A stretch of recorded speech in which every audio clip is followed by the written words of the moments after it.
Olá, eu sou Pedro Doria e esta é mais uma edição do Conversas com o Meio. Hoje aqui no estúdio e com dois convidados especialíssimos. Felipe Nunes, Thomas Trauman, autores de Biografia do Abismo. O abismo é a polarização afetiva que divide o Brasil. Essa é uma polarização muito diferente de todas as polarizações que nós já tivemos, porque essa polarização não trata, na verdade, de diferença de visão a respeito de questões políticas. Essa polarização trata de uma profunda diferença de visão a respeito da vida. E na leitura deles, são leituras feitas a partir de números da Quest, que o Felipe dirige. Na leitura deles, essa divisão não para, porque Jair Bolsonaro não pode ser candidato.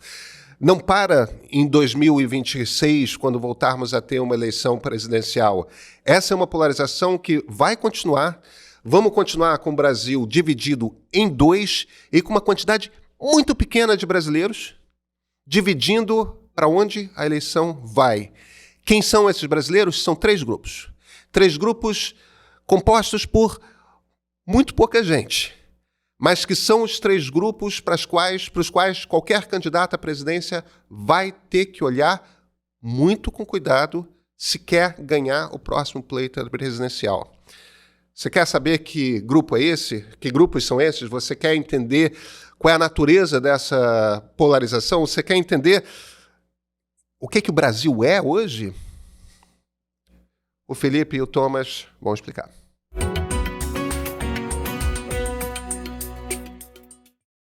Felipe e Thomas, muito obrigado por vocês estarem aqui, por terem aceito esse convite para conversar. Obrigado, Pedrão. Obrigado pelo convite, prazer todo nosso, né? Obrigadão. Gente, Biografia do Abismo. Vocês estão lançando essa semana aqui no Rio, São Paulo, Brasília. E se eu entendi bem o que vocês estão dizendo no livro, é que durante algum tempo a gente vai estar rachado, divididos e com duas opções apenas, ou o bolsonarismo ou o petismo. É isso? É isso. Você já pegou pelo final, né? É o futuro. Mas é isso. Quer dizer, o que o livro conta? O livro ele faz um retrato de como... Quer dizer, polarização não é novidade nenhuma no Brasil. Getulistas e antigetulistas, regime militar, depois o longo período PSDB contra PT. Mas o que a gente está assistindo agora é uma coisa diferente, porque, de alguma forma, o que a gente tinha antes era uma polarização que era, vou usar a palavra da moda, das elites, das castas, né? Ou seja, eram os grupos de poder que estavam disputando e estavam polarizados e raivosos, etc. Isso não descia da mesma forma para a população como está descendo hoje. Quer dizer, saiu de ser uma polarização entre que fica lá no Congresso, ou que fica na Fiesp, ou que fica nas redações de jornal, para ser algo que está na sala de aula, algo que está na decisão de compra no supermercado, para ser algo que está no dia a dia das pessoas e está nas famílias que vão ter o seu segundo Natal rachado, de polarizado. Então, por isso que a gente enxerga que não é algo que se resolve simplesmente, quer dizer, tanto que não resolveu com a eleição. A eleição terminou e a polarização permaneceu num grau até mais radical do que estava antes. Então, eu acho que essa é a grande questão que a gente faz uma previsão, no Brasil fazer previsão é quase, né, se arriscar se jogar num abismo, mas a gente faz porque realmente essas duas forças parecem tão grandes que você não consegue enxergar no curto prazo algo que possa quebrar essa polarização. Ou seja, no fundo e elas vão se reforçar. Né? E elas se reforçam como? Se polarizando ainda mais. Quer dizer, jogando na polarização do contra o outro, serem elas a única opção para derrotar o bolsonarismo ser o lulismo, e a única opção para derrotar o lulismo ser o bolsonarismo. Felipe, um dos conceitos que vocês trazem, que eu acho que é um conceito meio chave aí, é esse conceito desse professor lá de Stanford, o Chanto Iyengar, que é o da polarização afetiva. O que é a polarização afetiva? Por que é diferente do tipo de polarização que a gente tinha antes? Então, Pedro, o Thomas estava falando de polarização ninguém aqui é contra a polarização, né? A ideia de você ter pluralidade de ideias, ver o mundo de maneira diferente, está tudo certo, né? O problema que a gente está vivendo, e por isso a gente precisou, né, dialogar com essa ideia da polarização afetiva do Chanto, é que durante muito tempo no Brasil, as pessoas participavam de disputas políticas. Eram grupos eleitorais que rivalizavam nos processos nacionais, né? O famoso PT e PSDB, que marcou o Brasil de 94 até 2006. Eram partidos políticos que iam um contra o outro. Depois de 2006, a gente foi vendo um realinhamento eleitoral em que a base do Lula e do PT começa a se concentrar mais no Nordeste e a base do anti-PT começa a ficar mais forte, firme no Sul e no Centro-Oeste. E a gente vai mostrando no livro que isso aos poucos vai se consolidando, né? Mas até 2014, a disputa era uma disputa de adversários. Eu olhava para o outro e dizia, esse cara pensa diferente de mim. Por exemplo, sobre privatização. Tinha um lado que achava que tinha que privatizar, outro lado achava que não tinha que privatizar. Era o Estado, a discussão era sobre o Estado, era a discussão liberal. Depois de 18, o Bolsonaro dá uma invertida nesse processo, porque ele traz para o jogo o debate de valores, de costumes. E aí, a disputa passa a ser não sobre grupos políticos, mas sobre identidades políticas, sobre visões de mundo diferentes, que passam a olhar para o que está acontecendo no plano da disputa eleitoral e reconhecer que aquela disputa é uma disputa de como que elas vivem, de onde seus filhos vão estudar, do que elas gostam de ouvir, de que canais elas escutam, que informação, com qual informação elas concordam. E nesse processo, Pedro, a gente passou a olhar para o outro não mais como adversário, mas como inimigo. Como alguém que eu quero aniquilar, alguém que eu quero destruir, alguém que eu não tolero. Porque a visão de mundo, o que diferencia esses dois lados, não é mais a privatização, que é uma questão econômica. Mas o que diferencia os lados são seus valores, seus costumes, ou seja, é do âmbito privado. Isso é muito mais doloroso, isso é muito mais denso para cada um desses grupos. O que faz com que a gente crie animosidades. Está no campo da emoção, da afetividade essa disputa. E é aí que a gente então diz que a polarização partidária virou social e terminou sendo afetiva. Ou seja, ela calcificou dois grupos com duas visões diferentes e que organizam não só em quem você vai votar, mas o que você vai consumir, com quem você vai se relacionar, como é que você olha o mundo, e assim por diante. Deixa eu então pegar que vocês fazem essa divisão bem organizadinha no livro, meio recontando a história ou redesenhando a história da Nova República a partir de 94. 94 é a segunda eleição direta que a gente tem para presidente. O Collor foi aquela coisa meio confusa, mas também a gente não votava desde Jânio Quadros, né? Uhum. Aí, entre 94 e 2006, vocês pintam uma coisa como o debate eleitoral essencialmente é um debate econômico, né? Qual é a melhor maneira de organizar a economia, qual é a melhor maneira de organizar o papel do Estado dentro dessa economia. Não, e aí, sem querer te interromper, continua, mas já te interrompendo, inflação e depois pobreza. Sim. Eram duas unanimidades nacionais. Se você olhar o mapa eleitoral do Brasil nesse período, Fernando Henrique e Lula ganhando em todo lugar, quase que em todos os estratos, de todas as maneiras. Fica uma coisa mais geral. A partir de 2006 muda um pouco. Pois é, porque em 2006 é quase como se o debate econômico deixasse uma proeminência, o que de certa forma é compreensível, né? Fome estava resolvida, né? Aquela coisa mais pesada da pobreza, que é fome. Né? Quando Sim. Fome não tem o que discutir, é uma coisa de um nível tal de urgência para resolver que é a primeira coisa que tem que ser resolvida. Inflação já tinha sido resolvida. Então, as grandes questões aí econômicas parece que saem, e aí o PT começa a se destacar, está no governo, está indo para o segundo mandato do presidente Lula, começam a vir as pautas essencialmente sociais. É quase como se o PT estivesse dizendo quem cuida de pobre somos nós, o PSDB não cuida de pobre. É essa meio que a mensagem que começa a ser dada a partir de 2006? Sim, a ideia do nós contra eles, né? Quer dizer, ou seja, o que a gente vai assistir a partir de 2006, e especialmente isso na propaganda, e então a gente tem, não é simplesmente intenção, é só você rever as propagandas políticas das campanhas de 2006, 2010, 2014, é a ideia de que quem colocou todas essas pessoas que estão nos aeroportos fomos nós, o PT. Quem colocou todos esses negros nas universidades fomos nós, o PT.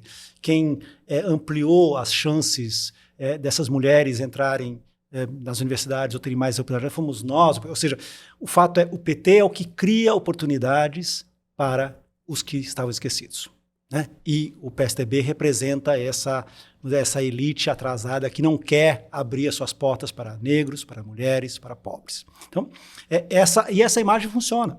O fato essa dicotomia que foi criada na propaganda do PT a partir de 2006, especialmente, ela deu certo, né? Ela cravou na cabeça do PSDB como ser um partido de elite.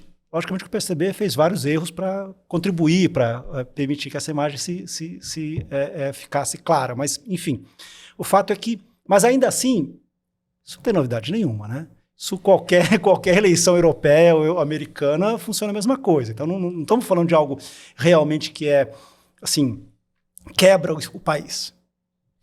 Mas deixa eu te pegar aqui para... E aí... Não, porque o interessante disso é que aí, em 2006, você começa a ver o mapa do Brasil se dividindo. Né, Thomas? Ali você começa a ver as diferenças regionais ficando mais claras. Antes de você entrar aí, deixa eu continuar aqui, porque o que me parece que vocês estão descrevendo é um erro gigantesco de condução, de comunicação política que o PSDB comete, de certa forma. Não? Também. Porque o que eu estou querendo dizer é o seguinte: é claro que a partir desse momento todas essas coisas começam a acontecer. Integração de negros, mulheres, a coisa do... Enfim... Todo esse processo, de fato, começa a ocorrer. Mas esse processo começa a ocorrer por conta de um caminho natural da condução política do Estado brasileiro, que primeiro você tem que resolver a inflação, você tem que dar uma organizada no Estado, banco estadual que criava dívidas malucas e tudo mais. Quando as contas do Estado estão arrumadas, aí você consegue atacar o problema da fome. Quer dizer... Tem uma coisa ali que isso aí são todas políticas que me parecem políticas de Estado com as quais, de certa forma, tanto o PT quanto o PSDB concordavam. Sim. E o PT meio que pega isso, e pelo amor de Deus, estão certos, eles têm um projeto político, eles querem ganhar eleições, eles vão se virar e falar, nós fazemos, eles não fariam. Mas eles fariam. Não me parece que o PSDB, aquele PSDB de Fernando Henrique, etc., não botaria gente pobre no aeroporto, não botaria negros na universidade, não... Tudo isso aconteceria porque me parece que aquilo era meio que o projeto que já estava inscrito na Constituição de 1988, que é o projeto da Nova República, com o qual tanto o PT quanto o PSDB eram parceiros de construção. Não tem ali o PSDB errou feio na coisa? Como é que é a análise política de vocês desse jogo, desse momento em 2006? Eu acho rude, como diz meu filho. Errou rude. Eu acho muito interessante você estar trazendo isso, porque essa conversa nossa só tem como caminhar por esse lugar pelo que aconteceu depois, né? Claro. Porque se o processo político tivesse sido ainda um PT e PSDB, muito dificilmente você teria a capacidade de fazer essa análise técnica sobre o processo.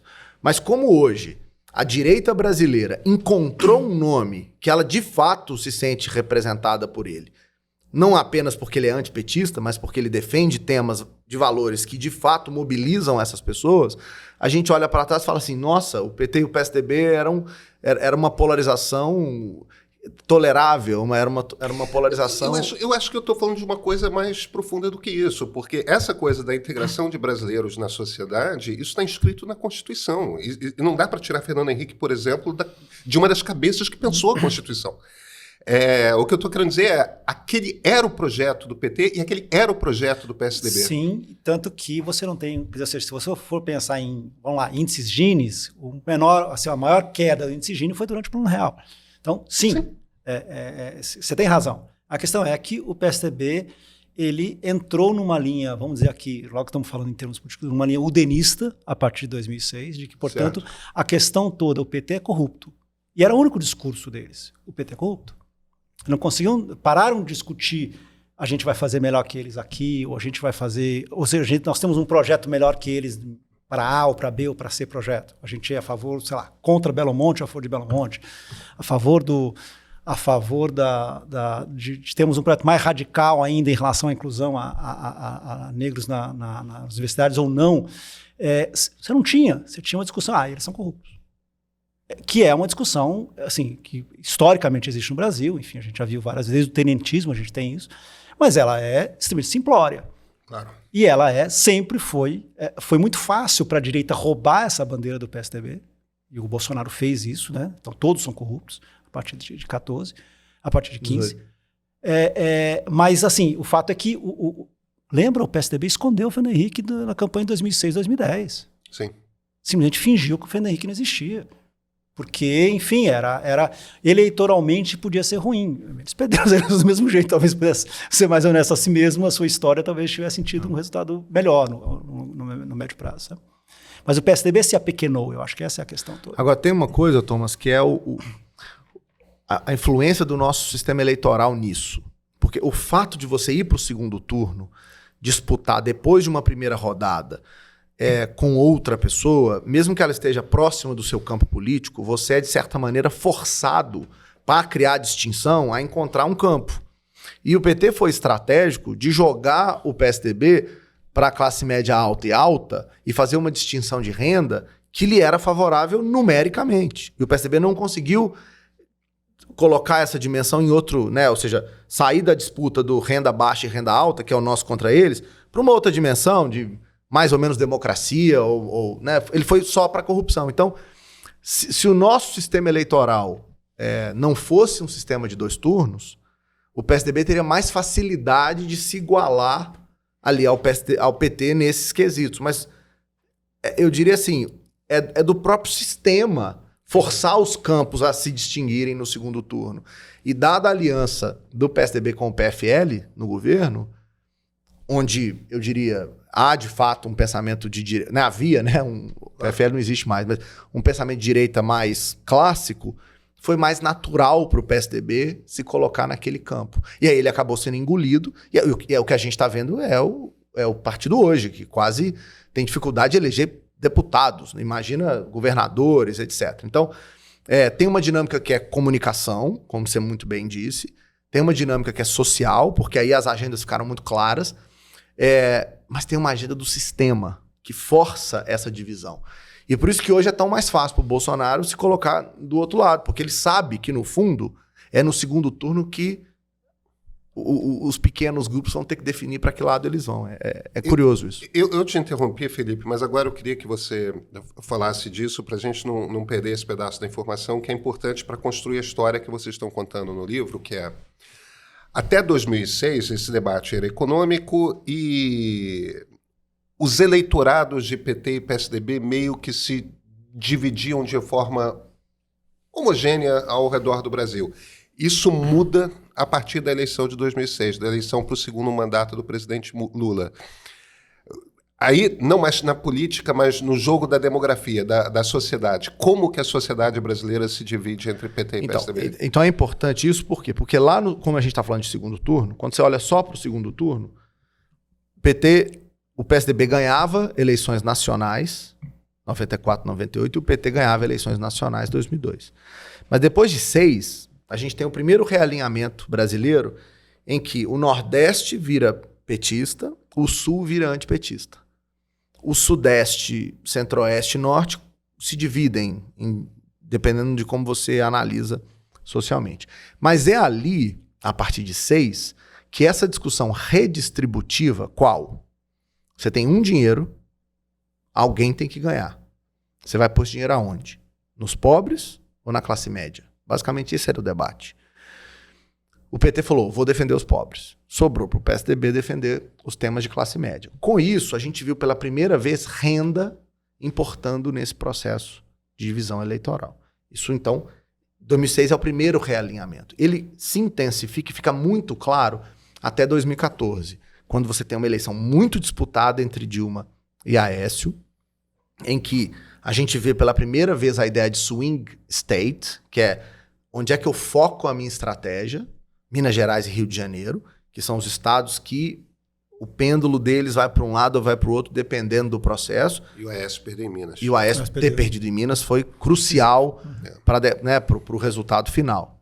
Ali, a gente começa a ver, então, um outro processo que vai aos poucos chegando a 18, para que aí, além da discussão de renda, que é o que existia, no fundo, até 2014, a gente vê um outro realinhamento que acontece em 18, que traz gênero, ou seja, mulheres e homens começam a votar diferente, idade, jovens e mais velhos começam a votar diferente, a renda e a escolaridade já estavam lá atrás. Então, esses dois elementos, e aí o mais importante deles, que é fundamental na reta final de 2018, que é quando os evangélicos mudam de barco.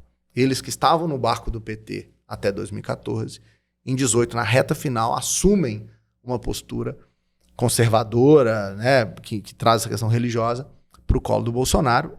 E em 2022, Pedro, a principal variável que importa para dar a vantagem a Bolsonaro são os evangélicos. No caso do Lula, é a novidade, raça passa a ser uma variável importante. Os negros passam a votar muito mais em Lula do que em Bolsonaro. Então, é curioso ver que a polarização que era partidária, de 94 a 2006, vira social, porque ricos e pobres começam a votar diferente, e a partir de 18, mulheres e evangélicos entram nesse jogo, até chegar em 2022, e a gente consegue fazer 2 clusters muito bem definidos. Homens, brancos, alta escolaridade, ricos evangélicos, Bolsonaro. Mulheres, pobres, renda baixa, escolaridade baixa, católicos, pretos e pardos, lulistas. São 2 Brasis socialmente calcificados. Engraçado que lendo o livro não me ocorreu essa pergunta, mas agora você descrevendo dessa forma, uma das coisas que eu tenho mais mergulhado em cima é a questão do identitarismo enquanto ideologia pop nas redes. E tem uma marcação que, para mim, é muito nítida, embora muita gente de esquerda diga que não é por aí, tudo mais, que é o seguinte, é meio que aquela visão marxista, né, em que a coisa fundamental de você ver quando você é de esquerda é a luta de classes, foi substituída pelo corte identitário, né? O corte dos grupos que são...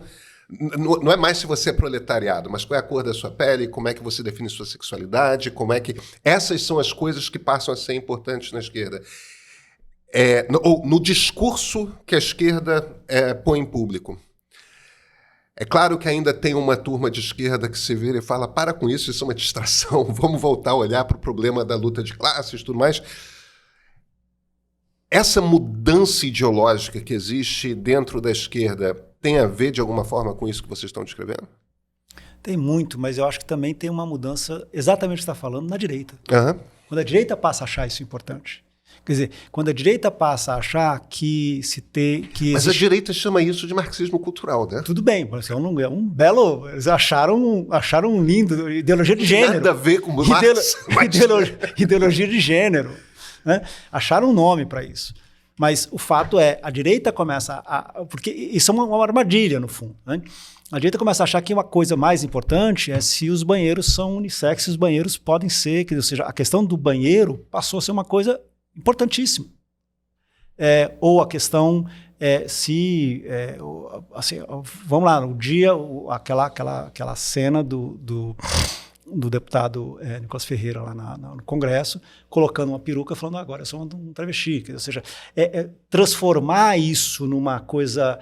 Isso é coisa de esquerda. Né? Você achar que os direitos, que a questão de gênero, a questão de sexualidade, as questões de raça são... isso é coisa... Isso é como se fosse o velho direitos humanos, essa coisa de direitos humanos, quer dizer, empurrar isso para a esquerda.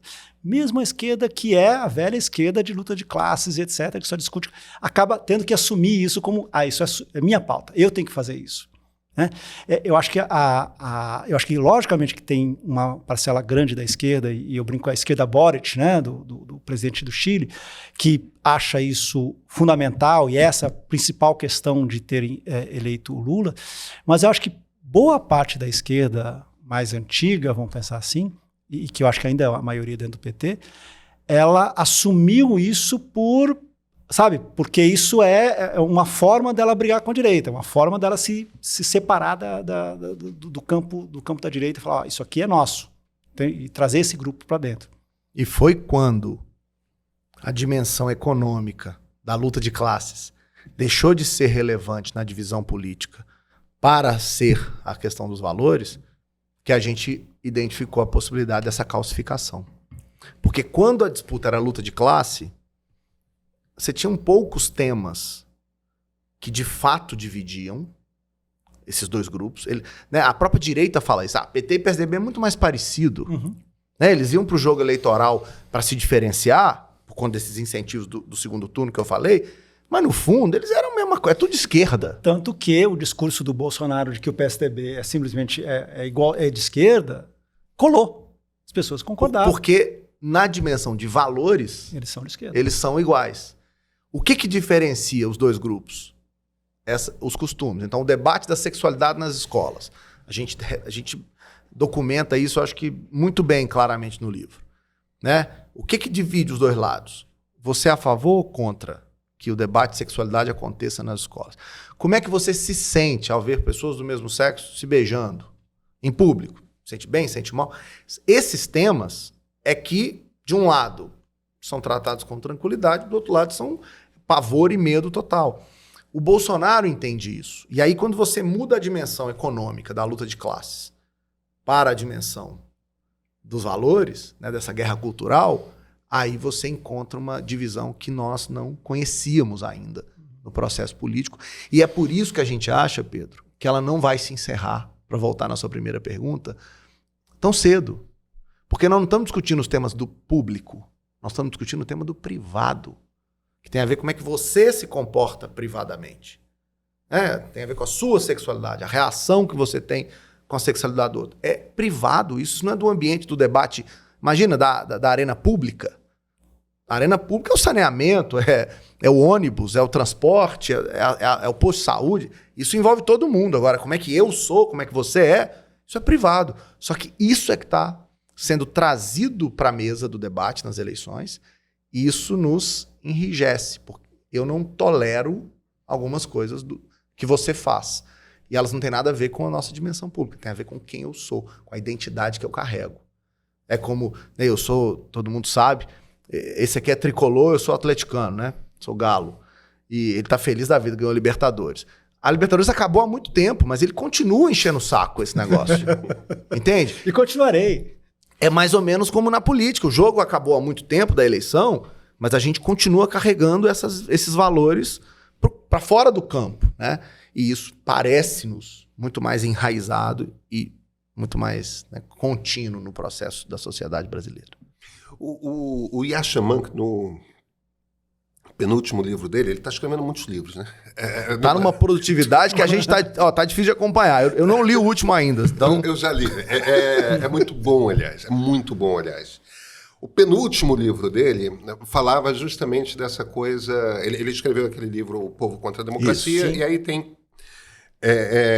um livro seguinte em que ele apresenta a tese de que... Ele aposta na tese de que o que está acontecendo, na verdade, é que as democracias estão se tornando multiculturais e que esse é o grande desafio. A gente tinha tido impérios multiculturais. Uhum. Só que no império é fácil. Você tem um cara mandando lá em cima e acabou. Todo mundo se ajuda. Anula língua, anula cultura, Sim. Anula tudo. Isso. Mas é uma coisa de força. Você já tinha tido democracias em que há pessoas de raças diferentes, de culturas diferentes, Mas sempre havia, mesmo em casos como... Ele nem cita tanto o Brasil, ele fala mais dos Estados Unidos, mas o Brasil é certamente a mesma coisa, em que há, de fato, uma heterogeneidade na sociedade, mas tem um grupo que é dominante. Tem um grupo que é dominante. Sim. E que quando você, a partir desse momento de amplificação liberal que vem nos anos 90, você começa a integrar gente demais. Liberal, estou falando, evidentemente, no sentido político do termo, né? Quando você começa a incluir gente demais, tem mais mulher, tem mais negro, tem uma ascensão generalizada social, econômica, espaços começam a ser abertos. Nesse momento, você começa a criar esses atritos, começa a gerar... Peraí. Desde quando eu tenho que competir com essa turma? Não estava no script que eu ia ter que competir com essa turma, que meus filhos iam ter que competir com essa turma. Vocês acham que é isso que acontece? Não sei se Thomas quer falar sobre isso, mas eu quero dizer uma coisa muito importante. Na visão liberal clássica do processamento de conflito democrático, a ideia era, vamos criar instituições fortes, vamos criar uma representação de grupos, interesses e temas, por meio de partidos. Eles vão competir na arena pública, mas na hora da decisão, como eles têm custos de transação uns com os outros, eles vão acomodar decisões e vão criar maiorias. Mesmo que eles não tenham preferência intensa sobre todos os temas, eles vão chegar em acordos, né? Esse é o sentido dawsiano da pluralidade democrática. Você tem lá um monte de gente, mas na hora do vamos ver, você vota, o voto transfere representatividade, as representatividades constrói ali pessoas que vão decidir num campus legislativo. O que você está descrevendo, eu já não sei nem se eu preciso mais ler o livro, porque está tão bem descrito, que eu acho que já fez a resenha perfeita, né? O último livro.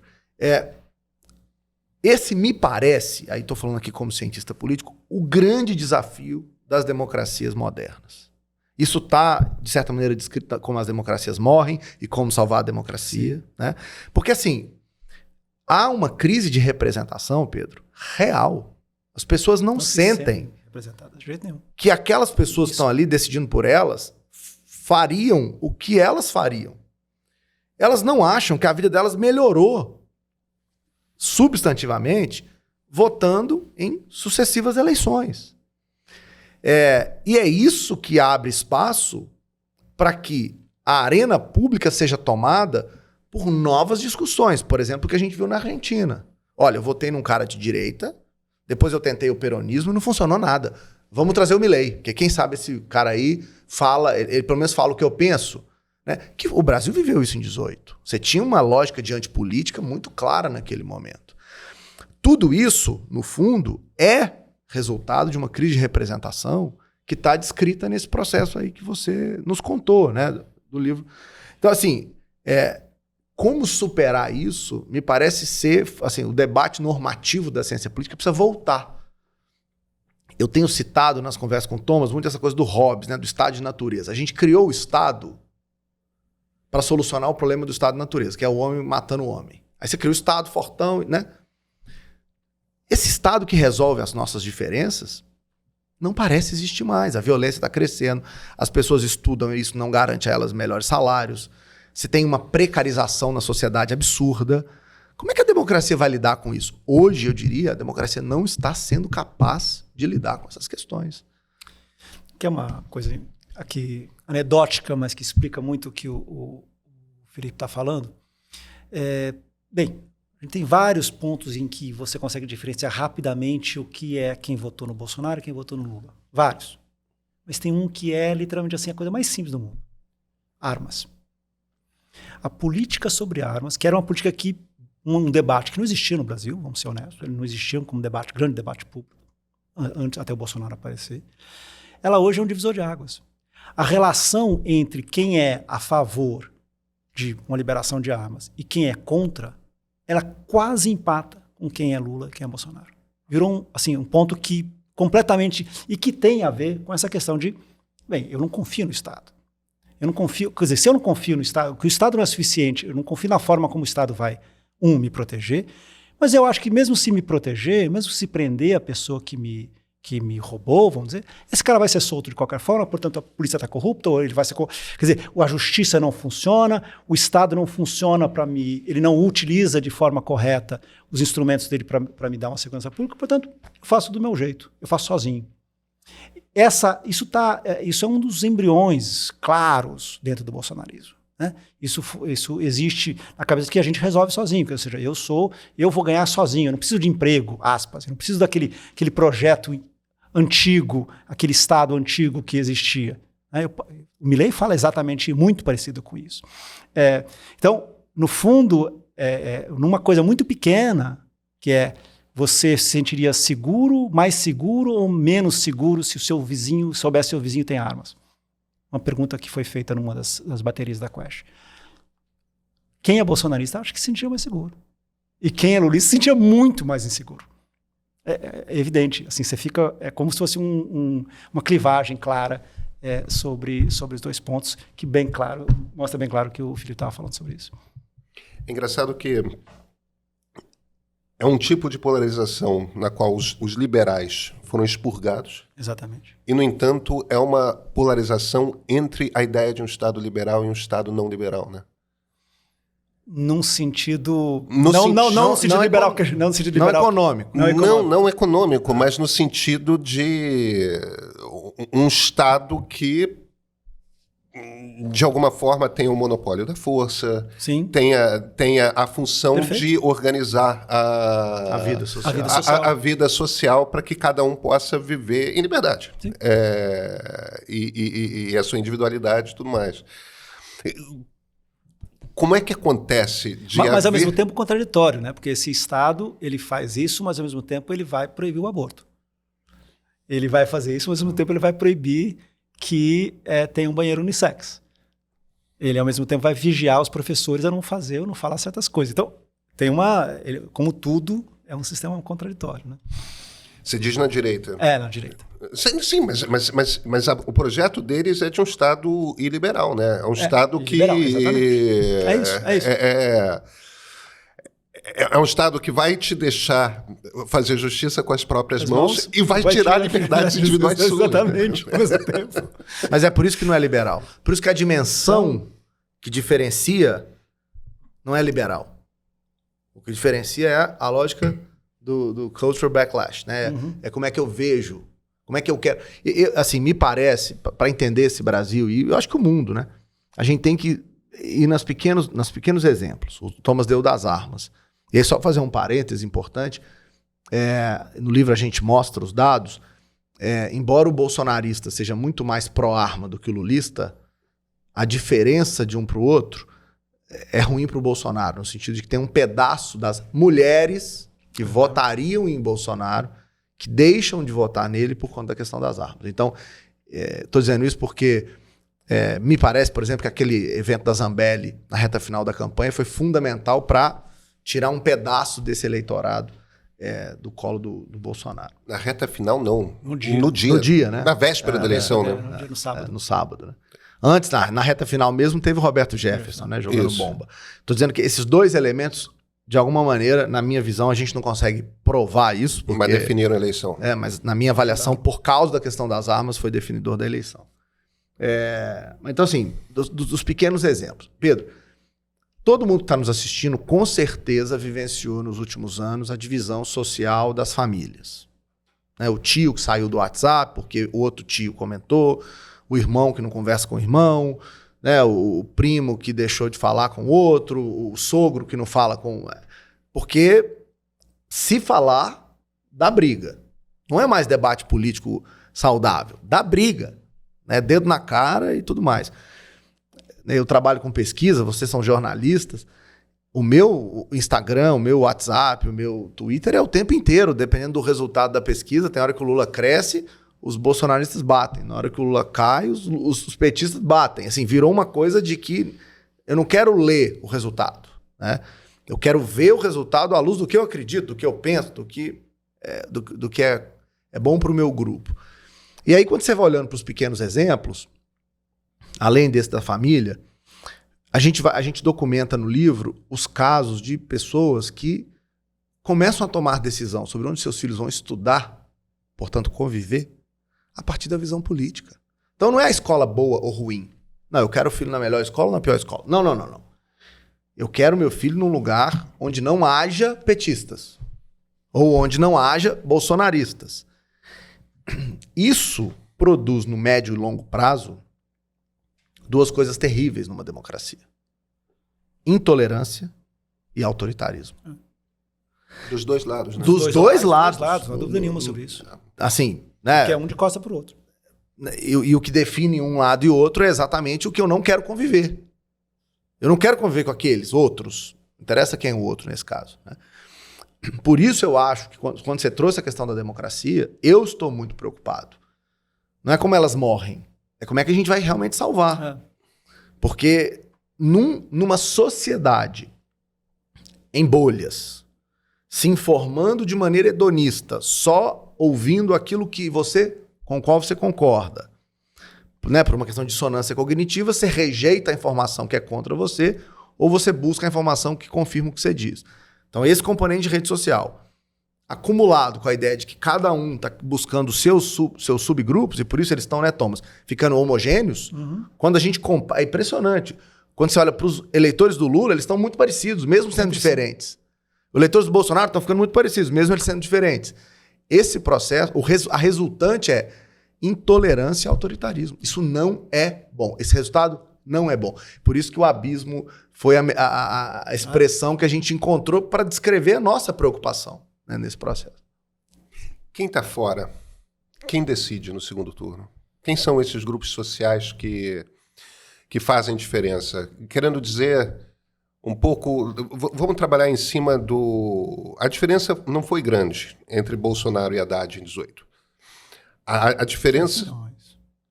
10 milhões. Justo. A diferença não existiu em 22. Não. Literalmente, se chovesse num lugar, Sim. se fizesse sol no Se outro... a Polícia Rodoviária Federal fizesse o que eu tinha sido pedido, poderia ter dado... se a Zambelli e o Roberto Jefferson não dão uma pirada na última semana... Não sei. Onde está a... Quem são os grupos... Onde está o swing aí? Não é mais swing state, né? Não é no estado. Swing voter. Quem é o swing voter? Quem é o eleitor que define a eleição hoje? Olha, no livro a gente faz um exercício que eu acho que é muito produtivo, que é classificar o Brasil, que topou ir para as urnas, em 8 grupos. E foi muita gente que topou ir para as urnas. Muita gente. No segundo turno foi até mais do que no primeiro, o que é meio inédito. Geralmente, no segundo turno, a abstenção é maior porque não tem deputado para votar, não tem, né, governador em vários lugares, você nem vai. Esse ano foi o inverso, o que mostra a importância dessa eleição para as pessoas. Né? Então, esses 8 grupos, tem lá no livro, a gente descreve os interesses de cada um deles. Mas no meio, tem 2 grupos importantes. Não vou contar todos, senão as pessoas não vão ler o livro, não tem graça, né? Então, é para tentar vender livro, porque professor vende livro, viu, Pedro? Não sei se você sabe. Então, para não... Para não entregar tudo, eu vou contar só. Jornalista também, tamo junto. Esse é o lead. No meio, você tem os liberais sociais e os empreendedores. Os liberais sociais são tão pequenos quanto os empreendedores. Juntos. Tô sabendo. você que estava nos dois lados. Juntos, eles formam 6% da sociedade que topou votar. Né? Então, dos eleitores que compareceram.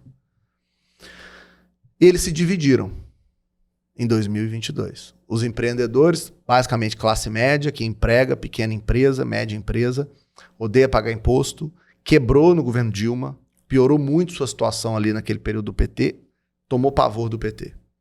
Liberais sociais, democracia é um valor para eles, absurdo. Viver uma democracia, liberdade é muito importante para eles. Convivem com o mundo, consomem muita informação no mundo inteiro, né, convivem com elites de outros países. Para eles a democracia é um valor fundamental. Eles foram mais para o Lula do que para o Bolsonaro. E essa pequena diferença para onde os empreendedores foram e para onde os liberais sociais foram, foi, na nossa avaliação, determinante para esse resultado. Quando a gente olha para a divisão de grupos, né, de temas.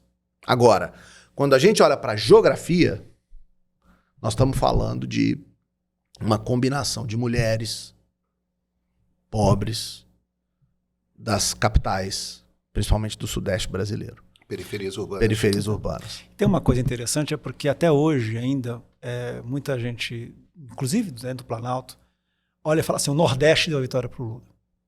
Surpresa, o Nordeste não deu a vitória para o Lula.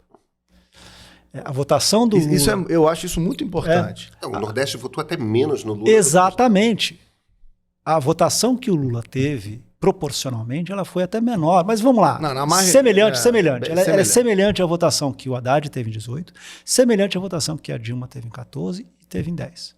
Ela, assim, ou seja, o PT, o PT, mesmo tendo um candidato, né, inegavelmente muito mais carismático do que a Dilma e que o Haddad, o Lula não cresceu no Nordeste. Aonde ele fez diferença, quer dizer, onde foi a diferença de votos que fez ele superar, né, a derrota do Haddad de 18, foram as grandes cidades. Salvador, São Paulo especialmente, Rio de Janeiro, Porto Alegre. Foram essas, Belo Horizonte, foram essas grandes capitais que a diferença de votos que o PT teve em 18, no segundo turno de 18, para o segundo turno de 22, fizeram os 2 milhões que deram vitória ao Lula. É impressionante você notar isso. Porque você olha aqui, é quase que, de repente, né, num país tão grande, tão fantástico como nós, com tantas variedades, pequenos grupos, ou seja, pequenos atos, e a gente acabou de falar, o Felipe acabou de falar sobre os liberais sociais e empreendedores, mas, né, periferias de São Paulo, do Rio, de BH, de Salvador e de Porto Alegre podem decidir a eleição do presidente.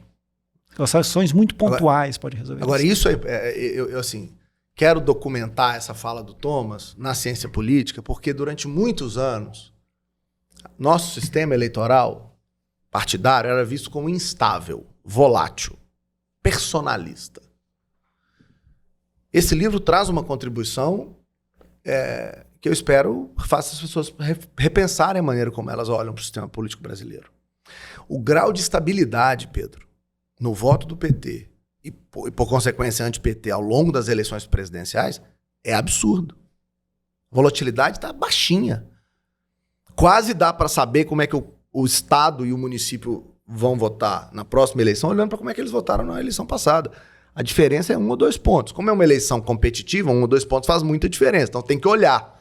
Mas se a eleição fosse uma eleição mais fácil, né, a que vem por aí fosse mais fácil, era olhar para o passado. Então, assim, esse grau de estabilidade me parece muito bonito para quem olhava para o sistema político e falava, esse sistema político não dá em nada, isso não estabiliza nada. Hoje você tem 2 grandes blocos que se organizam em torno da ideia do PT. E aí essas mulheres periféricas das grandes cidades passam a ser swing voters e os liberais sociais e empreendedores passam a ser swing voters. E olhar para eles, entender eles, saber como eles vão se comportar, se transformou em tão importante ou mais importante do que fazer campanhas nacionais. Aí vem a curiosidade da mudança. Nós fomos acostumados com as campanhas presidenciais televisivas, falando para o eleitor médio. O que nós estamos descrevendo aqui é outra dinâmica, é eleição de microtargeting, eleição de entender a margem, a beirada, né? Como nós mineiros gostamos de falar, a beiradinha. Porque é como eu vou mudar, persuadir ou mobilizar esses eleitores que vai fazer a diferença. E aí você perguntou antes da coisa da divisão, eu não posso deixar de comentar aqui. Essa análise, claro, está incompleta. Porque ela, de certa maneira, desconsidera 30% da sociedade brasileira que não foi votar.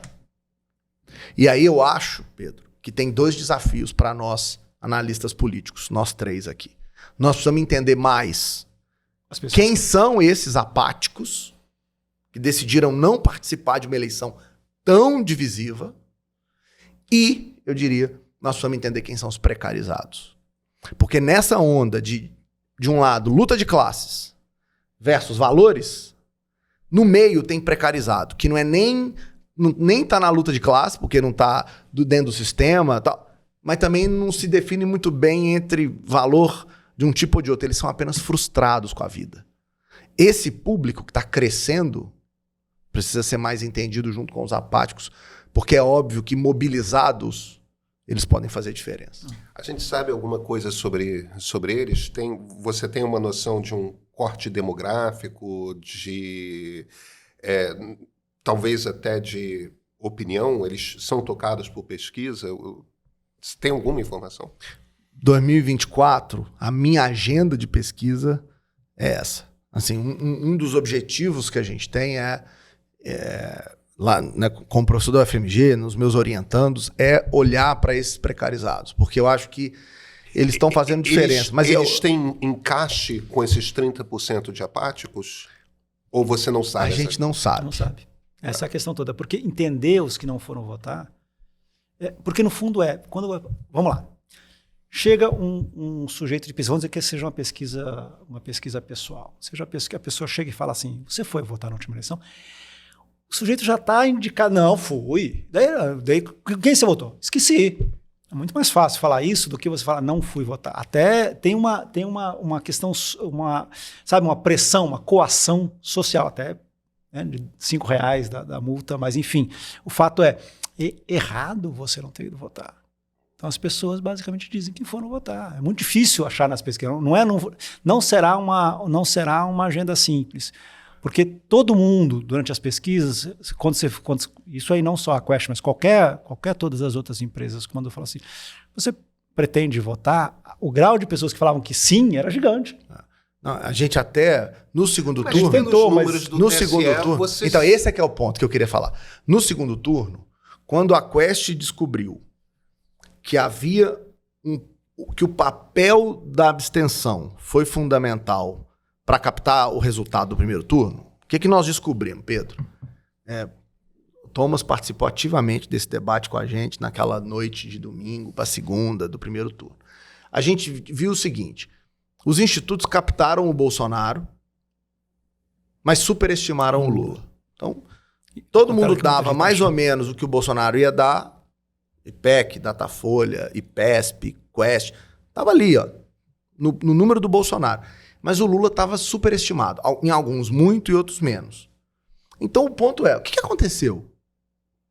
Porque ninguém aqui tá todo mundo trabalhando, e trabalha muito, e sério. O que aconteceu? E aí nós fomos descobrir que tinha um padrão de abstenção enviesado na sociedade. Como é que a gente começou a ver isso? Com os dados do TSE. Nós pegamos o dado do TSE e primeiro fizemos um mapa. O que a gente descobriu, Pedro? No norte de Minas, onde o Lula ganhava por 70-30 nas pesquisas, a abstenção chegou a 40%. Uau. No sul da Bahia, 38%, onde o Lula ganhava 68-30%. Mesma coisa. Norte de Minas e sul da Bahia é a mesma coisa. É o mesmo lugar, né? No oeste do Maranhão, 36%.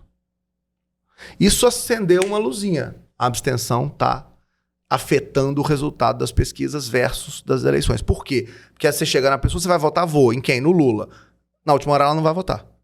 Então, antes de descobrir por quê, que é o que a gente ainda não sabe, porque não dava nem tempo de fazer isso ali do primeiro pro segundo, o que a gente fez? Vamos pegar os dados do TSE e vamos calcular... Descobrir onde?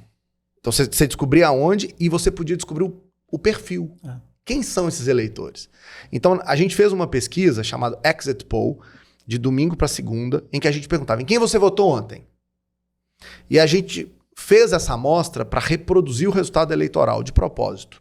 Então eu tinha 25% na minha amostra que disse no survey que não foi votar, ou votou branco ou votou nulo, que foi mais ou menos o perfil do primeiro turno. Com isso, Pedro, eu consigo te dizer qual eleitor não foi votar. Você já sabe qual é. Entre os eleitores até 2 salários mínimos, a abstenção chegou a 30%. Daí a preocupação com o precarizado. Exatamente. Como essa turma é precarizada, você tem que tentar descobrir se tem um padrão ali. A gente não sabe. Isso é uma agenda de pesquisa que está fervilhando na minha cabeça. Eu não tenho respostas, mas o que eu posso te dizer é que quando a Quest aplicou modelos de likely voter para ponderar o que as pessoas falavam, como é que eu fiz esse cálculo? Simples. Eu sabia o perfil de quem ia votar mais ou menos. Quando você pondera isso no resultado, você desconta um bom percentual de quem diz que vai votar de qualquer jeito na renda baixa. No final da eleição, a Quest não sabia dizer quem ia ganhar a eleição. Era 51, alguma coisa, 49, alguma coisa, que foi o resultado final. Ou seja, de fato, entender a abstenção se transformou em algo mandatório para entender as eleições. E como é de renda baixa, eu desconfio que ao entender precarização a gente vai entender melhor esse fenômeno. Mas essa é uma conversa que a gente vai ter que fazer com o meio daqui a um tempo. Depois da eleição municipal. Tem um estudo a ser feito sobre isso. Tem uma investida que não é simples, porque o meio tradicional... O método tradicional não vai ser capaz de resolver isso. Nós vamos ter que desenvolver tecnologia social para isso. Mas eu estou super empolgado com a ideia de... Isso cria uma outra agenda para a política, que é o seguinte. O Brasil... Os políticos acham que não precisa chamar ninguém para votar, né? Eles acreditam no voto obrigatório. Apesar dos números mostrarem, todas as eleições, você tem 20 milhões de brasileiros que não saem, né? E já passou, e tem uma coisa que sempre fala, não, isso é fraude, isso são pessoas que, no fundo, já morreram. Não. Hoje o TSE tem ali... Faltam ainda, o Rio de Janeiro não terminou, o São Paulo ainda não terminou, mas tem basicamente 80 e tantos % das pessoas já foram recadastradas. Então, não é mais uma questão de fraude. Não tem mais esse discurso. As pessoas realmente, elas têm o título e não foram votar. Então, é uma coisa muito mais importante. E aí você tem assim, vão ter que usar a tecnologia americana, né? Nos Estados Unidos, onde você não é preciso votar. E, portanto, você tem que convencer a pessoa a sair de casa. Aqueles drives to vote todos, né? Exatamente. Vai ter que ser importado para cá. Quer dizer, é um tipo de tecnologia que a gente vai ter que criar para entender, porque é muita gente que não vota e que, enfim, como o Felipe falou, a gente conseguiu fazer uma análise dos eleitores, das pessoas que foram votar. Maravilha. Mas tem um grupo que pode decidir e transformar, embaralhar tudo que ele está falando. 1,5 milhão de votos. Não sei, 20 milhões? Quer dizer, se você mobilizar você mudou o jogo inteiro. E é um troço inacreditável, porque a gente está falando de um universo de 170 milhões de eleitores. 156. 156 milhões, tudo bem. E 123 foram votar. Vamos dizer que a gente vai chegar a 160 milhões, o que é bastante razoável de pensar. No universo de 160 milhões de eleitores, você decidir a eleição presidencial com 1 milhão e 1,5 milhão de pessoas é nada. É nada. Não, e a gente... quer dizer, é aquela história, pesquisa é um retrato do momento, mas a gente quer tentar descrever os processos, como eu acho que as pesquisas descreveram bem. A gente fala isso no livro. As pesquisas todas mostraram Lula vencendo o Bolsonaro, a terceira via não tendo chance. Quanto mais o Bolsonaro gastava dinheiro do Estado com as pessoas mais pobres, melhor era o desempenho dele. A gente mostrou diferenças do Nordeste e do Sul, rico votando de um jeito, pobre de outro, mulher de... As pesquisas foram fundamentais para entender a eleição. Mas é que quanto mais competitiva for essa eleição, mais a gente vai ser exigido de ter tecnologia para entender esse filigrama. Porque, olha só, se você calcular a diferença, Pedro, entre o voto do Bolsonaro em 18 e 22 em 4 cidades brasileiras, você descobre 1 milhão e 800 votos em 4 cidades. Num país de mais de 5 mil cidades, 4. Tá a soma do que o Bolsonaro perdeu de 22 para 18, que fez o jogo virar. Quer dizer, nós vamos ter que estar muito mais capacitados para entender esse jogo. Dado que, qual é o pressuposto? Está calcificado. Exatamente. A grande maioria já tem mais ou menos para onde vai. Se o debate continuar sobre valores, se a dimensão continuar sendo aborto, arma, religião, nós já sabemos como é que 80% vai se dispor aí. O problema é o pedacinho que falta. Agora, vem cá.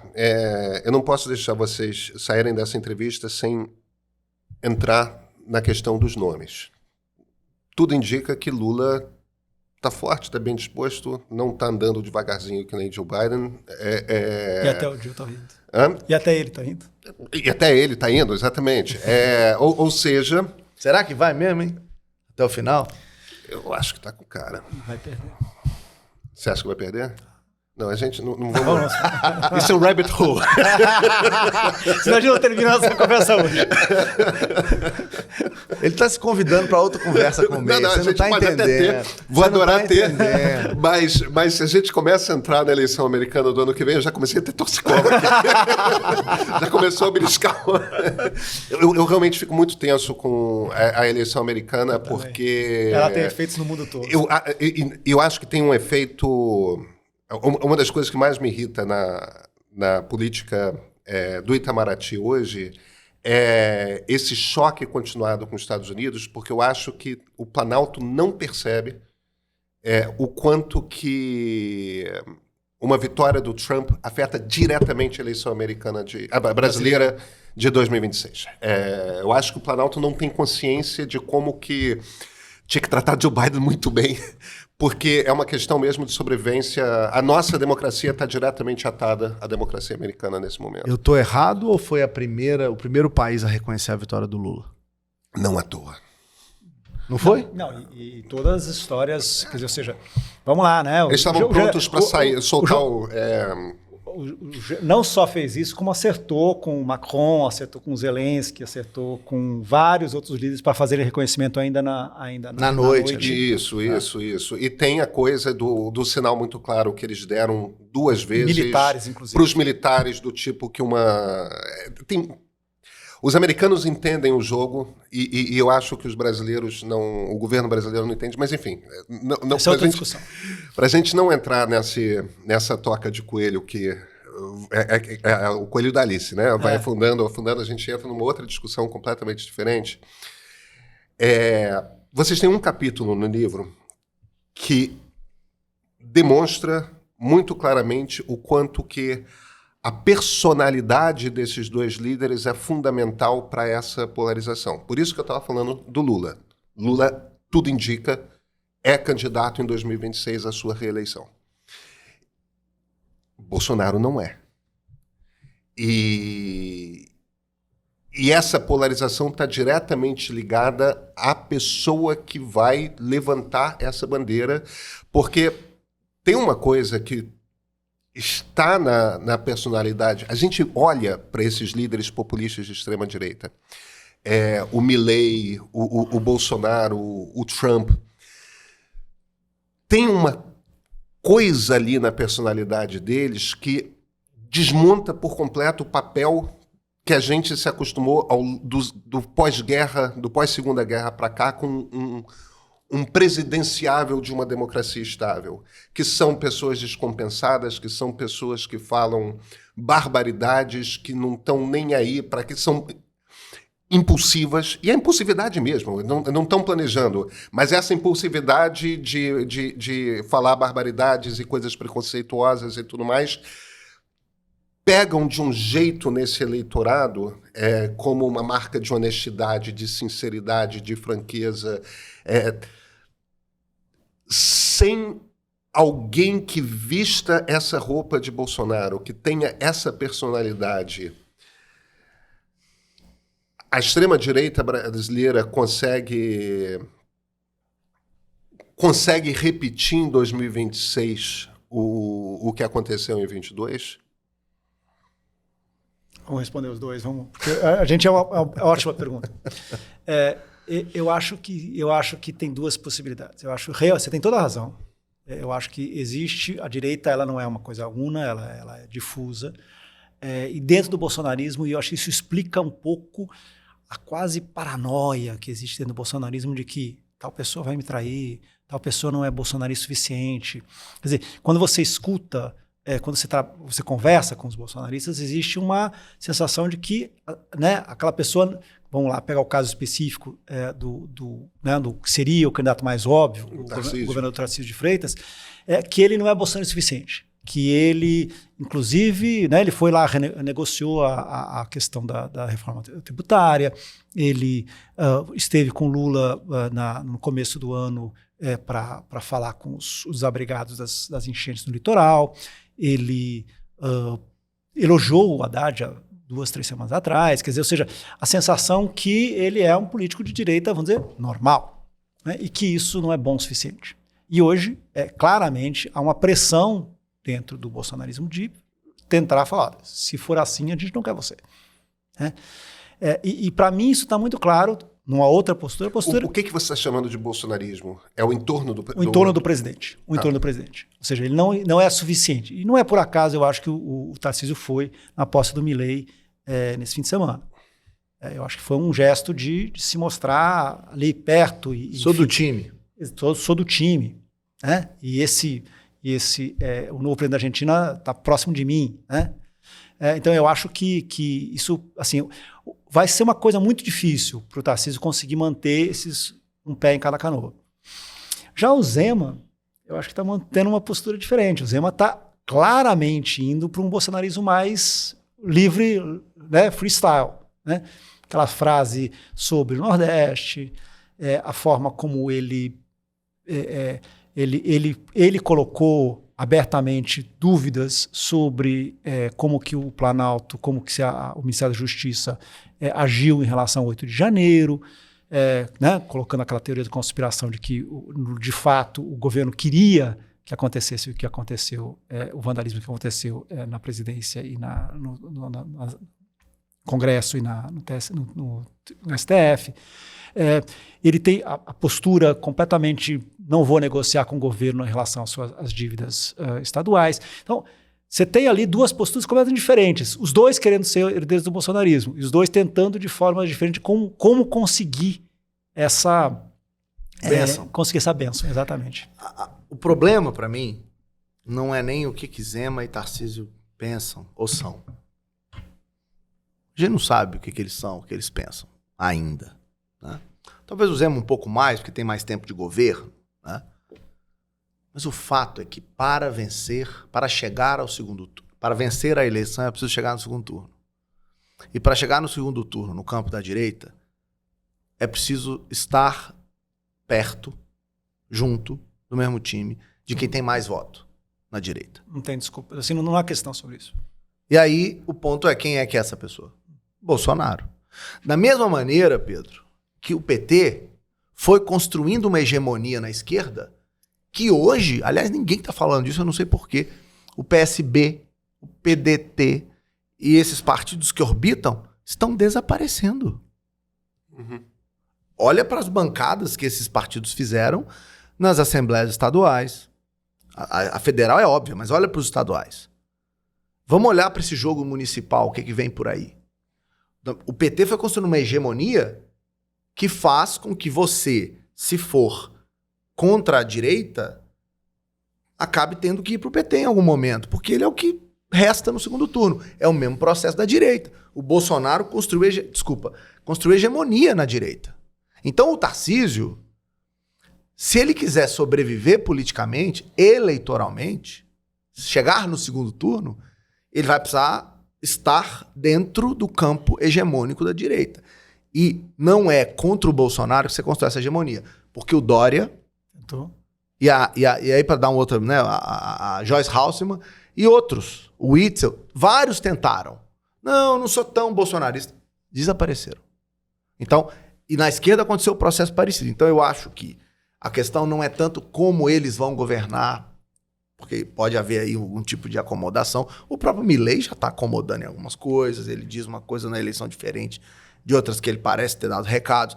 Mas para o processo eleitoral, que é o que a gente está descrevendo no livro, para a calcificação que explodiu e transbordou para a sociedade, você tem que estar ligado à hegemonia da direita. E é por isso que mesmo sem o Bolsonaro candidato, na minha avaliação, a gente vai ver uma consolidação desses dois grupos. E aí eu queria repetir um pouco o que aconteceu com o Lula.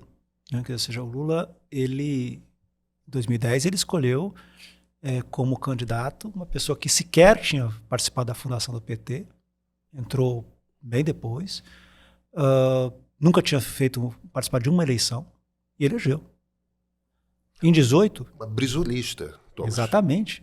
Não era de outro grupo, era de outro grupo político completamente diferente. Né? Exatamente. Em 2018, ele escolhe como candidato o ex-prefeito que havia sido massacrado em 2016. Tinha tido um desempenho sofrível nas eleições, da sua própria reeleição, com menos de 20% dos votos. E tanto um como o outro, se você pensar nas circunstâncias, foram enormes êxitos. Dilma ganhou, mas o Haddad não ganhou, mas se você for olhar hoje e falar assim, conseguiu 45 milhões de votos. Fantástico. Dentro de um ambiente muito hostil. Muito hostil. E aí você olha, assim, em 20, a gente começa a ver que já começava uma ideia de que, bem, o Lula acabou, está preso, não tem mais espaço. Pela primeira vez, o PT em São Paulo saiu sozinho, até o PCdoB teve candidato próprio a prefeito, que no Rio também eles saíram sozinhos. Quer dizer, tava ali uma coisa de tipo, olha, sem o Lula eles são normais, eles são, né, tudo igual a gente. Foi o Lula voltar e tudo se aglutina de novo. Reforçando o que você está falando. Então, eu acho que é isso. Quer dizer, no final, Bolsonaro não é candidato? Não é candidato, ele está proibido pela legislação. Mas Bolsonaro tem um poder magnético, eu acho, muito similar ao que o Lula teve né, com o Senado contra E o Bolsonaro tem um projeto. Isso é uma coisa, Pedro, que eu escuto vários colegas cientistas políticos analisando caricaturadamente o Bolsonaro e eu não concordo. O Bolsonaro tem um projeto. O Bolsonaro está organizando dentro do PL um decálogo. São 10 mandamentos do bolsonarismo que todo candidato a prefeito no ano que vem vai ter que seguir se quiser ter o apoio dele. Deus, pátria, família, armas, não sei o quê. Esse é um projeto nacional. Esse é um projeto presidencial que está ligado a uma identidade do que é ser bolsonarista, o que pensar. O PT não está conseguindo fazer isso. Pelo contrário, a esquerda sempre foi muito mais crítica, de debate, mais dialética. A hierarquia que a direita consegue usar para se organizar é muito forte. Então, mesmo sem ele, pessoa, me parece que o projeto caminha, continua e convence mentes e corações. No sul do Brasil, no centro-oeste do Brasil, hoje eu arriscaria dizer, eles vão votar majoritariamente no candidato contra o PT. O interior de São Paulo, muito provavelmente vai seguir a mesma coisa. O sul de Minas, muito provavelmente vai seguir a mesma coisa. Boa parte do Rio de Janeiro também. Da mesma maneira, eu diria que a Bahia, Pernambuco, Ceará vão votar no candidato que o Lula apoiar. Então nós vamos ficar por Minas. Algumas regiões de Minas vão definir esse jogo. A cidade de São Paulo vai definir esse jogo. A periferia do Rio de Janeiro. Quer dizer, voltando lá para o nosso papo original, mesmo sem essas figuras, me parece consolidado. Mas isso, quando você diz o PT não consegue, uma das características desse jogo, como ele está sendo jogado em outras democracias, é justamente o fato de que essa extrema-direita é muito homogênea e a principal liderança do outro lado junta o resto. Sim. Né? A tal frente ampla. A grande tenda do Joe Biden. Do Partido Democrata. A heterogeneidade é dada nesse grupo democrático que se opõe a... Porque, no fim das contas, é quem não topa a ruptura de regime, né?